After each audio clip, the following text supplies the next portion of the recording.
कांग्रेस दफ्तर पर हमले और तोड़फोड़ के बाद बिहार में राजनीति का पारा अचानक से आसमान पर पहुंच गया।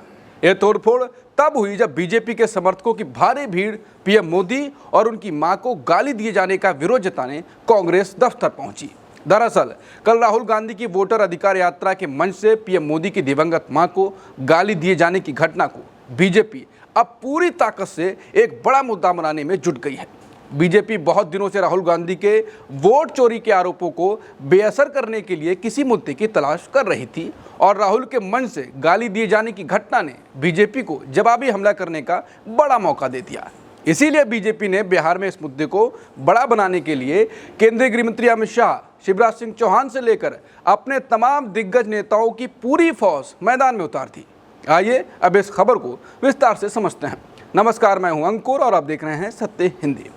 मामला शुरू हुआ दरभंगा से, जहां इंडिया गठबंधन की वोटर अधिकार यात्रा निकाली गई। इस रैली में राहुल गांधी, प्रियंका गांधी वाड्रा और तेजस्वी यादव भी मौजूद थे। बीजेपी ने आरोप लगाते हुए एक वीडियो शेयर किया कि राहुल की इस यात्रा के दौरान मंच से एक कांग्रेस कार्यकर्ता ने प्रधानमंत्री मोदी और उनकी मां को गालियां दी। इस वीडियो के सामने आने के बाद मामला गर्मा गया। शुक्रवार को दरभंगा पुलिस ने उस व्यक्ति को गिरफ्तार कर लिया जिस पर पीएम मोदी के खिलाफ अपशब्द कहने के आरोप हैं।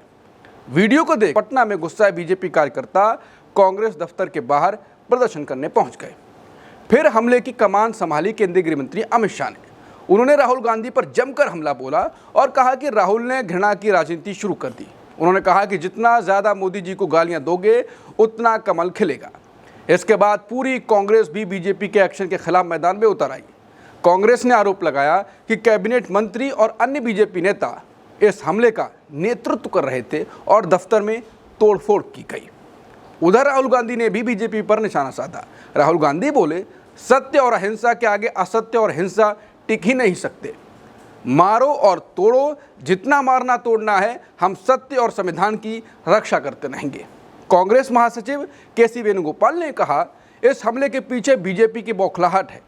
उन्होंने स्पष्ट किया कि कांग्रेस की वोटर अधिकार यात्रा को जनता का व्यापक समर्थन मिल रहा है और इसी कारण बीजेपी डर और हताशा में इस तरह के हमले करा रही है। वेणुगोपाल ने यह भी कहा कि लोकतंत्र में इस प्रकार की हिंसा के लिए कोई जगह नहीं है और बिहार पुलिस को दोषियों के खिलाफ सख्त कार्रवाई करनी चाहिए। कुल मिलाकर इस मुद्दे पर बीजेपी सीधे राहुल गांधी पर हमलावर हो गई और वोट चोरी से मुद्दा गाली गलौज पर आ गया है। अब सबका दिमाग यही चल रहा है कि मोदी और बीजेपी इसको कैसे इस्तेमाल करते हैं, क्योंकि पहले भी मोदी जनता को अपनी ओर खींचने के लिए ये कहते रहे हैं कि विपक्ष के लोग मुझे गालियां देते हैं लेकिन मैं देश सेवा में लगा रहूंगा। आपको कांग्रेस नेता मणिशंकर अय्यर का बयान याद ही होगा कि कैसे मोदी ने इसका इस्तेमाल किया था। अब सबका ध्यान यही है कि बिहार की राजनीति की गर्म हवा का नतीजा अब क्या होगा। क्या बीजेपी राहुल के वोट चोरी के आरोपों को बेअसर करने की रणनीति में सफल हो पाएगी या फिर कांग्रेस जनता का ध्यान फिर से लोगों के असली मुद्दों जैसे वोट अधिकार और चुनावी धांधली पर ला पाएगी।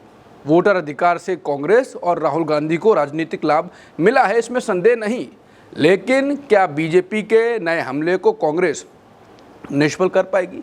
ये बात अगले कुछ दिनों में बिहार की अगली राजनीतिक दिशा तय करेगी। नमस्कार।